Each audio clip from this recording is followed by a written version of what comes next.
Hello বন্ধুরা, আজ আবার একটা নিরামিষ রেসিপি নিয়ে চলে এলাম। কুমড়ো ডগার একটা নিরামিষ রেসিপি। দেখো, আমি কুমড়ো ডগা পাতা খুব ভালো করে কেটে ধুয়ে পরিষ্কার করে নিয়েছি। এর সাথে নিয়েছি সামান্য 5 ফোড়ন আর কাঁঠালের বীজের বাইরের খোসাটা ছাড়িয়ে ভেতরের খোসাগুলো অল্প অল্প করে আমি কেটে নিয়েছি।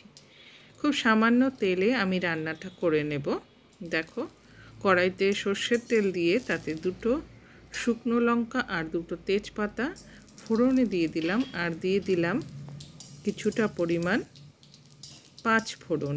এবার নাড়াচাড়া দিয়ে ফোড়ন ভালো করে দিয়ে নিয়ে কাঁঠালের বীজগুলো আমি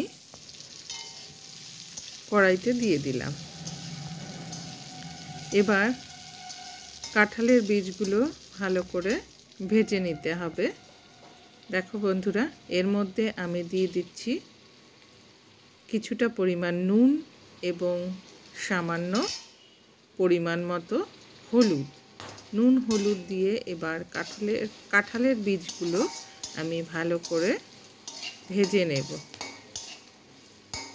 দেখো, মোটামুটি 3 থেকে 4 মিনিট এগুলোকে একটু ভেজে নিলাম। তারপর কেটে রাখা কুমড়োর পাতা এবং ডগা এর মধ্যে দিয়ে দিলাম। এবার আবার আমি খুব ভালো করে নেড়ে চেড়ে নেব এবং এগুলোকে কিন্তু খুব ভালোভাবে সেদ্ধ করে নিতে হবে। কুমড়োর ডগা পাতা এবং কাঁঠালের বীজ সমস্তটাই খুব ভালো করে সেদ্ধ করে নিতে হবে। দেখো, নেড়ে চেড়ে নিয়ে আমি রান্নাটা করে নিচ্ছি। এটা কিন্তু বন্ধুরা ঢাকা দিয়ে রান্না করতে হবে, তা না হলে কিন্তু সেদ্ধ হবে না। দেখো, আমি ঢাকা দিয়ে দিলাম আর আমি একটা মশলা তৈরি করে নেব। এর জন্য 1 টেবিল স্পুন নিয়েছি কালো সর্ষে, 1 টেবিল স্পুন নিয়েছি পোস্ত, 5টা নিয়েছি কাঁচা লঙ্কা আর সর্ষের মধ্যে একটু সামান্য নুন দিয়ে আমি দেখো বেটে নেব। দেখো, মশলাটা আমার বাটা হয়ে গেছে। এবার মশলা বাটতে বাটতে কিন্তু আমার রান্নাটা কিন্তু অনেকটাই দেখো সেদ্ধ হয়ে গেছে। ঢাকা খুলে নিয়ে আমি আবার নেড়ে ছেড়ে নিচ্ছি। অনেকটাই জল ছেড়ে এসেছে।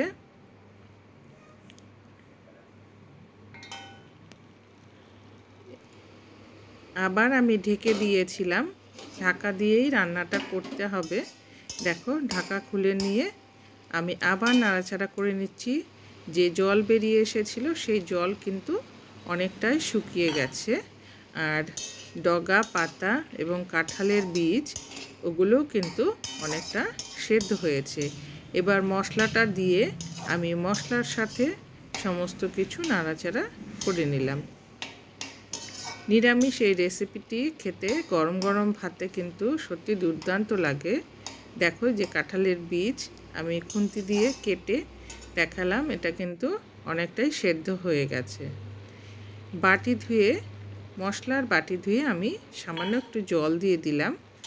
এবার মশলার সাথে আমি সমস্তটা খুব ভালো করে নেড়ে চেড়ে আমি কষিয়ে নেব। দেখো, ভালো করে নেড়ে চেড়ে নিচ্ছি।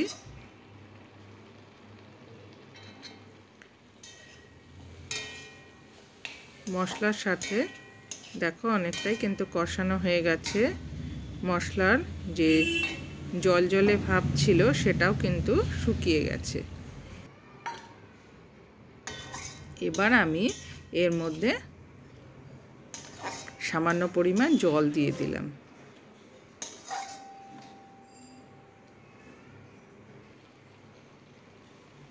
জল দিয়ে আমি মোটামুটি 4 থেকে 5 মিনিট আবার রান্নাটা করে নিচ্ছি। দেখো,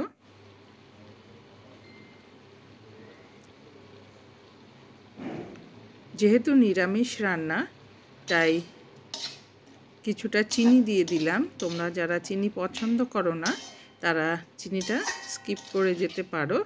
চিনি দিয়ে দেখো আবার নেড়ে চেড়ে নিলাম। এটায় ঝোল রাখবো না, মাখা মাখাই থাকবে। গরম ভাতে এরকম কুমড়োর ডগার চচ্চড়ি কাঁঠালের বীজ দিয়ে খেতে কিন্তু দুর্দান্ত লাগে। রান্নাটা কিন্তু আমার কমপ্লিট হয়ে গেছে। এবার একটা পাত্রে তুলে তোমাদের সামনে সার্ভ করে দেখাচ্ছি। দেখো, কাঁঠালের বীজ দিয়ে কুমড়োর ডগার চচ্চড়ি কতটা লোভনীয় হয়েছে। একেবারে নিরামিষ একটা রান্না।